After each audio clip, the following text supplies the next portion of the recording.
There's something wrong. Hey guys, Society Reviews here in my review of the film Thunderbolts.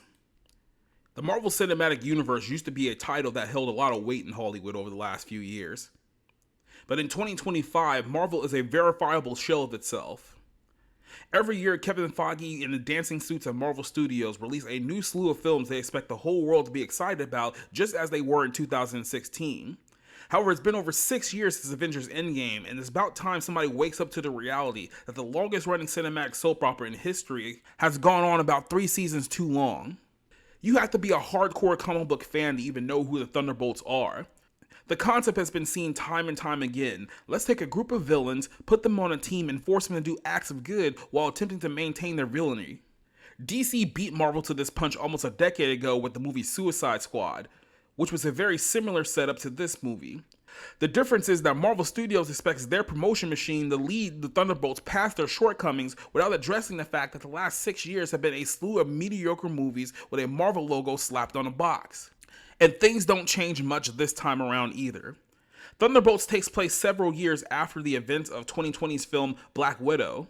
Yelena is back as she destroys a laboratory on behalf of CIA Director Valentina Allegro de Fontaine, who is desperately cleaning up evidence of her involvement in the Sentry Project, attempting to create a superhuman being.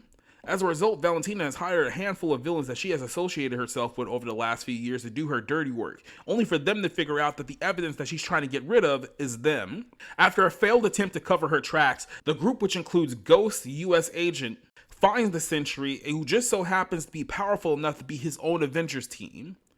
However, unbeknownst to anyone, Sentry has a very dark side within him and has the power to threaten all of humanity if he's not stopped. There was a time when you can make the argument that the creative heads behind films such as Captain America and Iron Man had the drive to deliver a satisfying movie with a distinct creative watermark behind each one.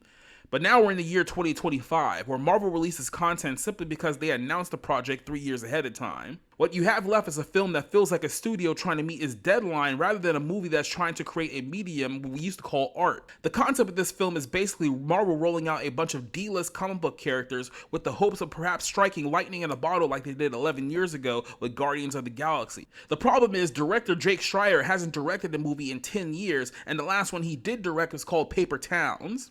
Meanwhile, the writers of this movie are only associated with big blockbuster movies that have at least 4 screenwriters attached to them, meaning that you're not going to get much of a creative edge from them either. As a result, you get yet another soulless Marvel project that is easily forgettable as the last one. The only sense of story that you have here is Florence Pugh, who plays Yelena, is trying to have some sort of emotional conflict in the film, but it's hard for audiences to buy into this story, considering no one has seen her in 4 years, and even fewer people care about her story.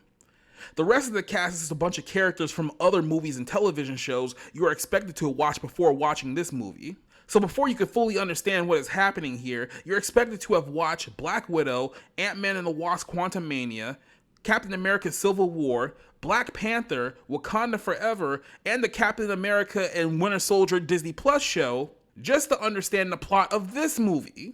This is precisely what Marvel movies have turned into. The suits at Marvel assumed that this film was going to be the jumping off point to revigorating a fan base behind the idea of creating a new Avengers team.